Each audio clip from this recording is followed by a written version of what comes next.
Are you tired of your motherboard's onboard sound? Do you hear hissing, distortion, or just general shit sound? Do you have money to buy something to work on your audio?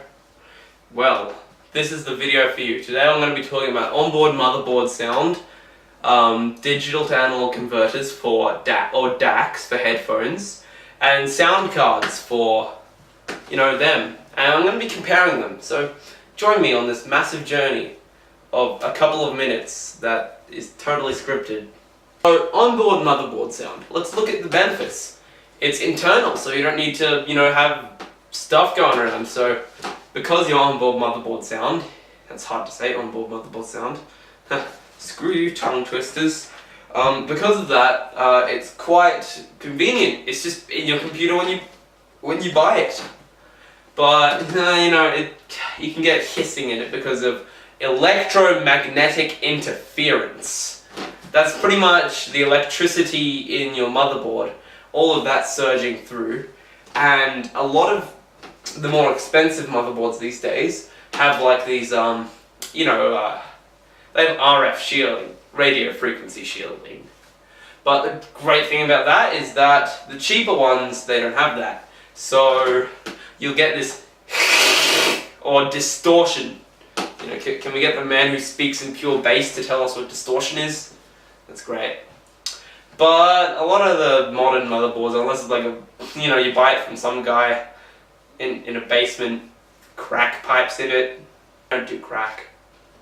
Motherboard sound is for people who are just consumers. They're not really into audio. They're kind of like, I'll listen to some music on the side. Don't really have an extravagant audiophile system. Step 2, DACs. This is if you're the kind of hardcore gamer person who likes their headphones up loud and they just love it. Now some DACs have amplifiers in them, tube amplification DACs. But what a DAC does is it takes the digital signal from your computer. I'm talking about Universal Serial Bus DACs, USB DACs. Man, these acronyms, they would be really long. It would be Universal Serial Bus Digital Analog Converter Amplification System. Whoa! That would be intense. But, so here's the benefits of a DAC. Number 1, you get less hissing because it runs through the USB interface. Number 2, you get a much crisper sound because you don't get that from your motherboard. It's normally not that intense. Normally, I've had it that bad though. Or you could get distortion. Thank you, man who speaks in pure bass. And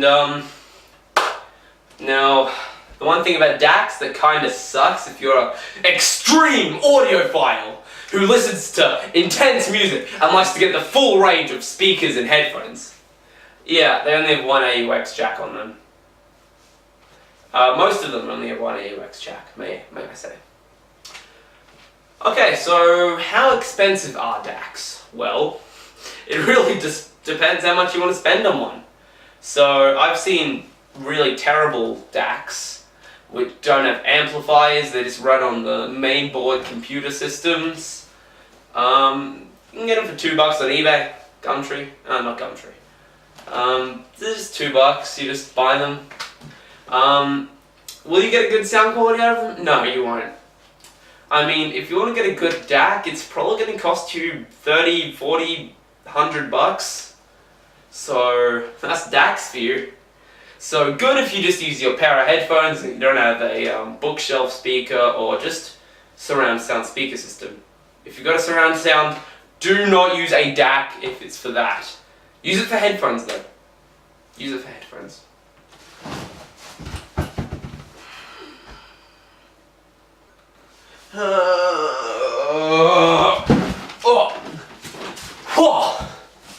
Alright, sound cards.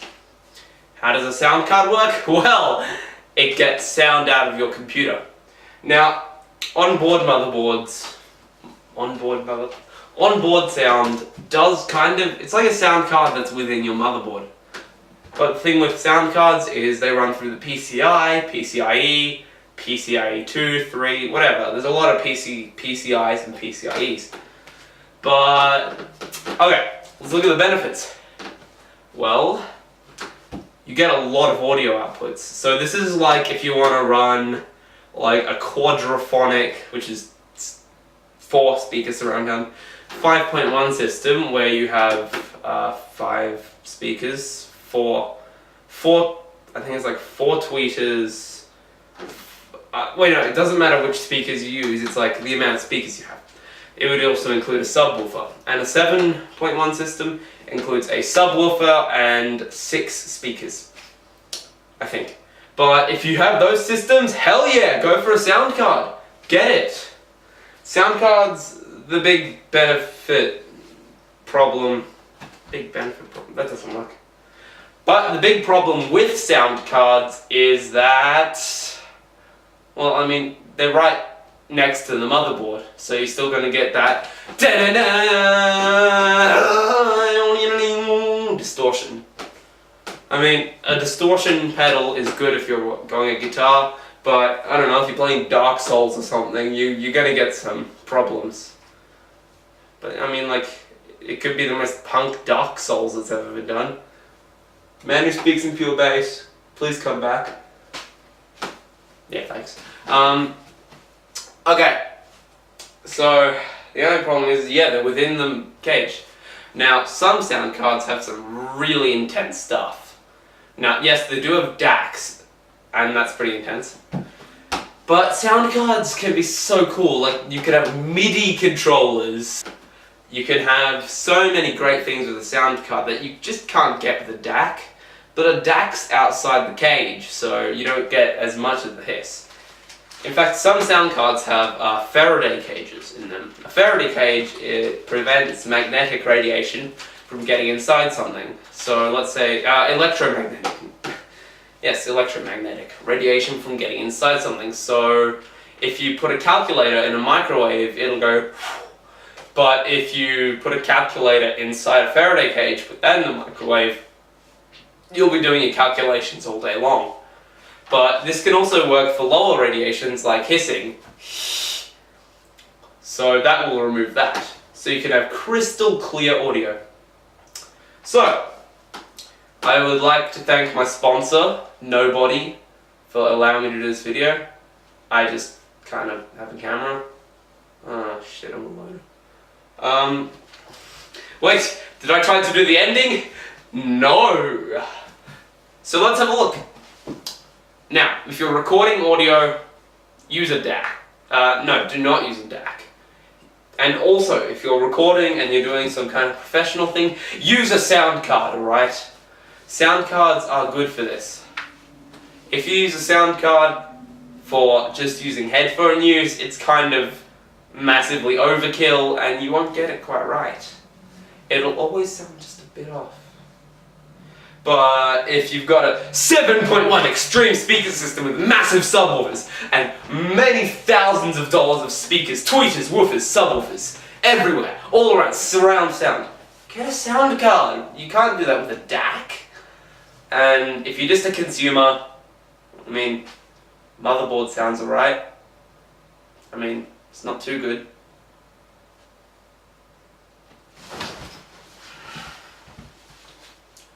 To thank no one for this video. Thank me for this video, right?